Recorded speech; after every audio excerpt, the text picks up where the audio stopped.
Assalamualaikum warahmatullahi wabarakatuh.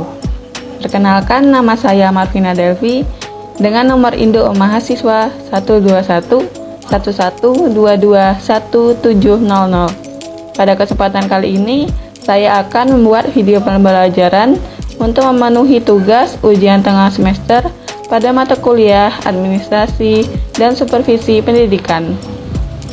Baiklah, langsung saja saya mulai videonya. Assalamualaikum warahmatullahi wabarakatuh. Bismillahirrahmanirrahim. Pada kesempatan kali ini saya akan menjelaskan tentang konsep dasar, prinsip, dan peranan kepala sekolah dalam supervisi pendidikan. Baiklah, silahkan Anda perhatikan slide yang saya tampilkan di layar berikut ini. Baiklah, mari kita masuki materi yang pertama, yaitu konsep dasar supervisi pendidikan.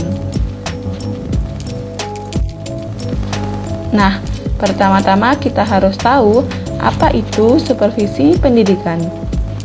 Secara etimologi, supervisi berasal dari kata super dan visi, yang mengandung arti meninjau dan melihat dari atas atau menilik dan menilai dari atas, yang dilakukan oleh pihak atasan terhadap aktivitas, daya cipta, dan kinerja bawahan.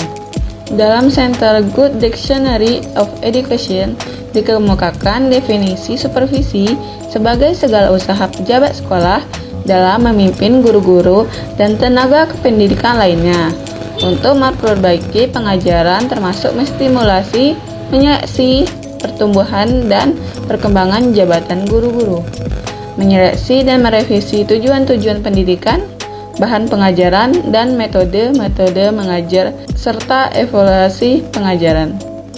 Jadi intinya di sini, pejabat sekolah berusaha untuk menilai, meninjau, dan melihat guru-guru dan tenaga pendidik lainnya untuk memperbaiki diri dan menciptakan proses pembelajaran yang lebih bermutu. Materi yang kedua yaitu rasional supervisi pendidikan. Dalam konteks aplikatif, dengan adanya supervisi pendidikan diharapkan para guru dapat menguasai 10 kompetensi berikut ini. Yang pertama yaitu menguasai bahan. Nah, menguasai bahan ini meliputi menguasai bahan bidang studi seperti standar kompetensi dan kompetensi dasar yang sudah digariskan di kurikulum. Juga menguasai bahan pengayaan atau penunjang. Nah, dapat kita lihat di sini yaitu kata pengayaan. Sebenarnya apa sih pengayaan itu? Nah, pengayaan berarti penyediaan suatu program belajar bagi peserta didik yang telah mencapai tingkatan penguasaan ilmu dalam belajar sesuai dengan kriteria yang sudah ditetapkan. Nah, tujuan dari pengayaan ini yaitu memberikan kesempatan kepada siswa untuk lebih memperdalam materi yang sudah diajarkan agar penguasaan materi dapat lebih optimal. Lalu poin kedua dari kompetensi yang diharapkan dapat dikuasai para guru yaitu mengelola program belajar mengajar. Nah, hal ini meliputi merumuskan tujuan pembelajaran, mengenal dan menggunakan prosedur pembelajaran yang tepat, melaksanakan program belajar mengajar, serta mengenal kemampuan peserta didik.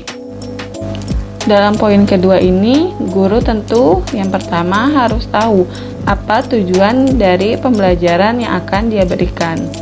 Lalu untuk mencapai tujuan pembelajaran tersebut, seorang guru harus memiliki kemampuan untuk memilih prosedur dan metode pembelajaran yang tepat agar tujuan pembelajaran yang sudah dirumuskan dapat tercapai. Seorang guru tentu juga harus bisa melakukan kegiatan belajar mengajar. Lalu yang terakhir tentu jelas seorang guru harus dapat mengenal kemampuan peserta didiknya. Poin yang ketiga yaitu mengelola kelas. Mengelola kelas ini meliputi mengatur tata ruang kelas untuk pembelajaran, lalu menciptakan iklim belajar mengajar yang serasi. Poin yang keempat yaitu penggunaan media atau sumber. Hal ini meliputi mengenal, memilih, dan menggunakan media. Lalu, membuat alat bantu yang sederhana. Menggunakan perpustakaan dalam proses belajar mengajar. Serta menggunakan micro-teaching untuk unit program pengenalan lapangan. Penggunaan media sebagai alat bantu dalam proses pembelajaran tentunya akan sangat memudahkan siswa untuk mengerti. Penggunaan media ini juga mampu membuat proses pembelajaran menjadi tidak membosankan dengan hanya mendengarkan ceramah terus-menerus. Maka dari itu, seorang guru harus kreatif dan membuat media pembelajaran yang seru untuk siswa-siswanya. Poin yang kelima yaitu menguasai landasan-landasan pendidikan yang dibutuhkan dalam pelaksanaan pembelajaran.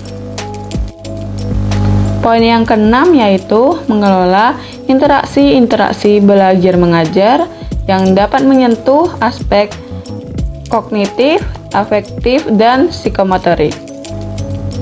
Poin yang ketujuh yaitu dapat mengevaluasi hasil belajar dan pengajaran yang menjadi bahan pertimbangan untuk membenahi kepentingan pelajaran selanjutnya. Poin ke-8 yaitu mengenal fungsi layanan bimbingan dan konseling di sekolah yang meliputi mengenal fungsi dan layanan program bimbingan dan konseling, juga menyelenggarakan layanan bimbingan dan konseling. Poin ke-9 yaitu mengenal dan menyelenggarakan administrasi sekolah. Lalu poin yang ke-10 yaitu memahami prinsip-prinsip dan menafsirkan hasil penelitian pendidikan guna keperluan pengajaran. Alasan rasional mengapa supervisi itu penting yaitu untuk perbaikan pengajaran dan pembelajaran. Adapun untuk mewujudkan proses pembelajaran yang bermutu ditentukan oleh berbagai unsur dinamis yang akan ada di dalam sekolah dan lingkungannya sebagai suatu kesatuan sistem. Menurut Townsend dan Butterworth, ada 10 faktor penentu untuk terwujudnya proses pembelajaran yang bermutu. Faktor pertama yaitu keefektifan kepemimpinan kepala sekolah. Faktor yang kedua yaitu partisipasi dan rasa tanggung jawab para guru dan staf. Faktor yang ketiga yaitu proses belajar mengajar yang efektif. Faktor yang keempat yaitu pengembangan staf yang terprogram. Faktor yang kelima yaitu kurikulum yang relevan. Faktor yang keenam yaitu memiliki visi misi yang jelas. Faktor yang ketujuh yaitu iklim sekolah yang kondusif. Faktor yang kedelapan yaitu penilaian diri terhadap kekuatan dan kelemahan. Faktor yang kesembilan yaitu komunikasi efektif baik internal maupun eksternal. Lalu faktor yang ke-10 yaitu keterlibatan orang tua dan masyarakat secara intrinsik. Nah, sekarang kita masuki materi berikutnya, yaitu tujuan supervisi pendidikan. Menurut Mulyasa, tujuan supervisi pendidikan ada 9. Yang pertama yaitu membina kepala sekolah dan guru-guru untuk lebih memahami tujuan pendidikan yang sebenarnya dan peranan sekolah untuk merealisasikan tujuan tersebut. Tujuan yang kedua yaitu memperbesar kesanggupan kepala sekolah dan guru-guru untuk mempersiapkan peserta didiknya menjadi anggota masyarakat yang lebih efektif. Tujuan yang ketiga yaitu membantu kepala sekolah dan guru untuk mengadakan diagnosis secara kritis terhadap aktivitas-aktivitas dan kesulitan-kesulitan belajar mengajar, serta menolong mereka merencanakan perbaikan-perbaikan. Lalu, tujuan yang keempat yaitu meningkatkan kesadaran kepala sekolah dan guru-guru serta warga sekolah yang lain terhadap cara kerja yang demokratis dan komprehensif, serta memperbesar kesediaan untuk tolong-menolong. Tujuan yang kelima yaitu memperbesar semangat guru-guru dan meningkatkan motivasi berprestasi untuk mengoptimalkan kinerja secara maksimal dalam profesinya. Tujuan yang keenam yaitu membantu kepala sekolah untuk mempopulerkan pengembangan program pendidikan di sekolah kepada masyarakat. Tujuan yang ketujuh yaitu melindungi orang-orang yang ada di supervisi terhadap tuntutan-tuntutan yang tidak wajar dan kritik-kritik yang tidak sehat dari masyarakat. Tujuan yang kedelapan yaitu membantu kepala sekolah dan guru-guru dalam mengevaluasi aktivitasnya untuk mengembangkan aktivitas dan kreativitas peserta didik. Tujuan yang kesembilan yaitu mengembangkan rasa kesatuan dan persatuan atau kolegialitas di antara para guru. Baiklah, mari kita masuki materi yang berikutnya, yaitu fungsi supervisi pendidikan. Nah, menurut Mariono, fungsi dari supervisi pendidikan ini ada 4, yaitu penelitian, penilaian, perbaikan, dan pembinaan. Nah, fungsi penelitian di sini yaitu fungsi untuk mencari jalan keluar dari masalah yang sedang dihadapi. Lalu, fungsi penilaian di sini yaitu fungsi untuk mengukur seberapa jauh tingkat yang sudah dicapai. Lalu, fungsi perbaikan yang dimaksud di sini yaitu sebuah usaha untuk mendorong guru agar mau melakukan perbaikan dalam tugas mereka. Lalu, fungsi pembinaan di sini yaitu usaha untuk memecahkan masalah dengan melakukan pembinaan atau pelatihan kepada guru-guru agar mereka memiliki cara baru dalam menjalankan tugasnya. Baiklah, mari kita ke materi selanjutnya yaitu ruang lingkup.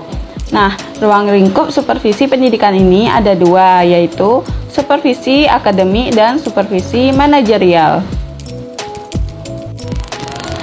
Baiklah, yang pertama yaitu supervisi akademik. Nah, ada 3 konsep pokok dalam pengertian supervisi akademik. Yang pertama yaitu supervisi akademik harus secara langsung mempengaruhi dan mengembangkan perilaku guru dalam mengelola proses pembelajaran. Nah, harus diingat bahwa tidak ada satupun perilaku supervisi akademik yang baik dan cocok untuk semua guru. Tingkat kemampuan, kebutuhan, minat, dan kematangan profesional, serta karakteristik personal guru lainnya harus dijadikan dasar pertimbangan dalam mengembangkan dan mengimplementasikan program supervisi akademik. Jadi, perilaku supervisi akademik harus disesuaikan dengan latar belakang guru tersebut. Yang kedua yaitu perilaku supervisor dalam membantu guru mengembangkan kemampuannya harus didesain secara ofisial sehingga jelas waktu mulai dan berakhirnya program pengembangan tersebut. Karena supervisi akademik adalah tanggung jawab supervisor dan juga guru, maka alangkah lebih baiknya guru bersama supervisor mendesain program tersebut bersama-sama. Lalu yang ketiga yaitu tujuan akhir supervisi akademik adalah agar guru semakin mampu memfasilitasi belajar bagi murid-muridnya. Nah, sekarang kita akan membahas supervisi manajerial. Supervisi manajerial ini adalah pemantauan dan pembinaan terhadap pengelolaan dan administrasi sekolah.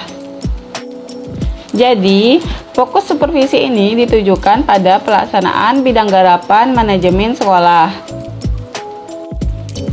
yang antara lain meliputi manajemen kurikulum dan pembelajaran, kesiswaan, sarana dan prasarana, ketenagaan, keuangan, hubungan sekolah dengan masyarakat, dan layanan khusus. Dalam melakukan supervisi terhadap hal-hal yang tadi, pengawas juga dituntut untuk melakukan pemantauan terhadap pelaksanaan standar nasional pendidikan yang meliputi 8 komponen, yaitu standar isi, standar kompetensi kelulusan, standar proses, standar pendidik dan tenaga kependidikan, standar sarana dan prasarana, standar pengelolaan, standar pembiayaan, dan standar penilaian.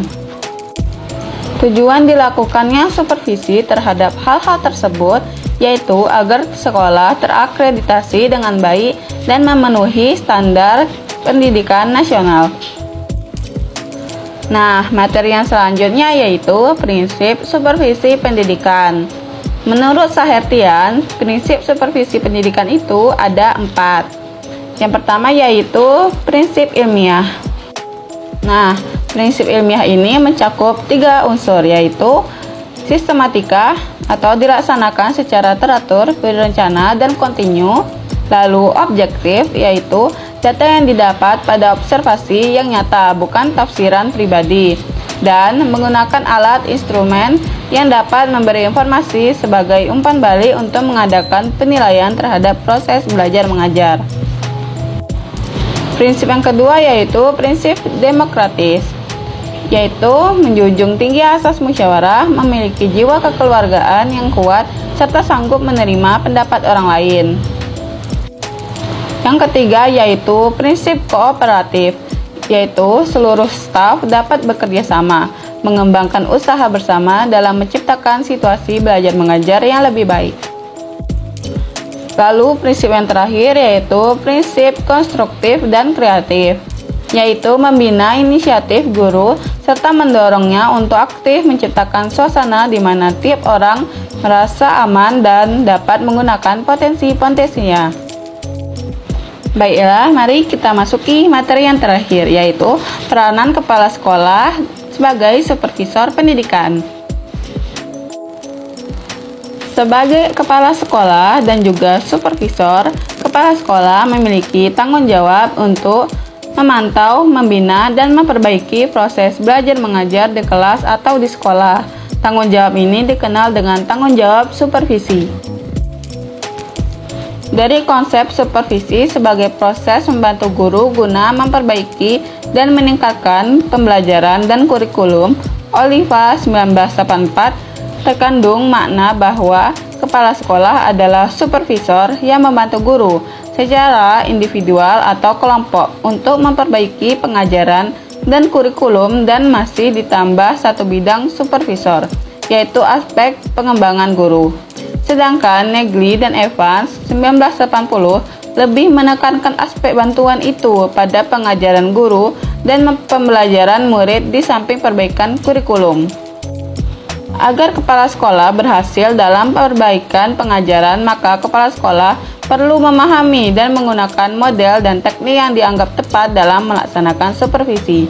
Tegasnya, peran utama kepala sekolah adalah juga sebagai supervisor pengajaran. Nah, dari materi yang sudah saya jelaskan tadi, dapat kita pahami bahwa supervisi pendidikan itu sangat penting untuk meningkatkan mutu pendidikan. Nah, melalui supervisi kita dapat memperbaiki dan menjadikan proses pendidikan di sekolah menjadi lebih baik dengan melakukan penilaian dan pembinaan, lalu melakukan hal-hal yang sudah saya terangkan tadi. Baiklah, sekian video pembelajaran dari saya. Mohon maaf bila banyak kekurangan dalam video ini. Semoga ilmu yang sudah saya terangkan dapat membantu para teman-teman yang sudah menonton video ini. Baiklah, sekian dari saya. Wassalamualaikum warahmatullahi wabarakatuh.